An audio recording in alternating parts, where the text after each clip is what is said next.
سعودی عرب کا قومی دن۔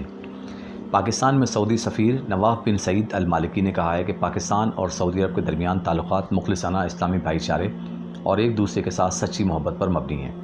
23 ستمبر کو اسلام آباد میں 92ویں سعودی قومی دن کی تقریب سے خطاب کرتے ہوئے سعودی سفیر نے کہا کہ سعودی عرب نے تمام اسلامی ممالک پر خصوصی توجہ دی، لیکن پاکستان اسلامی دنیا کا اہم ترین ملک ہے۔ دونوں برادر ممالک کے درمیان سیاسی، مذہبی، فوجی، ثقافتی اور سفارتی تعلقات کی ایک قابل فخر تاریخ ہے۔ سعودی قومی دن کی مناسبت سے جس بات کا ذکر کرنا اہم ہے وہ سعودی عرب کی امت مسلمہ کے لیے پیش کردہ بیش بہا خدمات ہیں۔ سعودی عرب نے ابتدا ہی سے اسلام اور مسلمانوں کے لیے خصوصی اقدامات کیے ہیں۔ سعودی عرب نے دنیا کے مختلف گوشوں میں مساجد و مدارس، ہاسپٹل اور یونیورسٹیز تعمیر کی اور ان کا سالانہ بجٹ بھی ادا کرتے ہیں۔ مزید ویڈیوز کے لیے ہمارے چینل نور حسین افضل آفیشیل کو سبسکرائب کر کے بیل آئیکن کو پریس کر دیں تاکہ ہماری آنے والی ہر نئی ویڈیو کی نوٹیفیکیشن آپ کو بر وقت مل سکے۔ ویڈیو کو لائک کریں اور اپنے دوستوں کے ساتھ شیئر کریں تاکہ وہ بھی اس سے مستفید ہو سکیں۔ حرمین شریفین کو سعودی دور حکومت میں نہایتی قابل ذکر اہتمام ملا۔ چنانچہ دونوں مسجدوں میں تاریخ کی سب سے بڑی وعظیم الشان توسیع ہوئی۔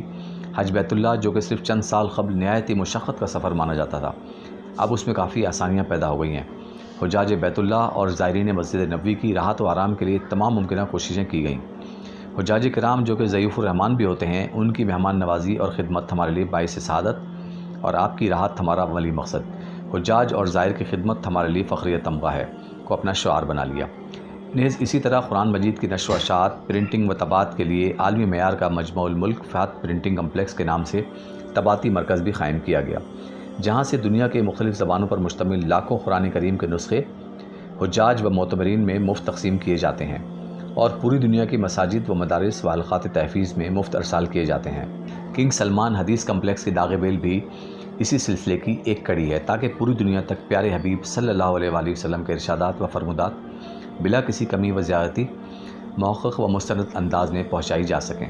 اس کے علاوہ سعودی عرب نے عالمی پیمانے پر بھی اپنا کردار ادا کیا ہے، چنانچہ خواہ اسلامی ممالک ہوں یا غیر اسلامی ممالک، ہر جگہ، ہر محاذ اور ہر پڑاؤ پر سعودی عرب نے ضرورت مندوں کی مدد کر کے قدرتی آفات پر ریلیف کیمپ قائم کر کے انسانیت دوستی کی بہترین ثبوت پیش کیے ہیں۔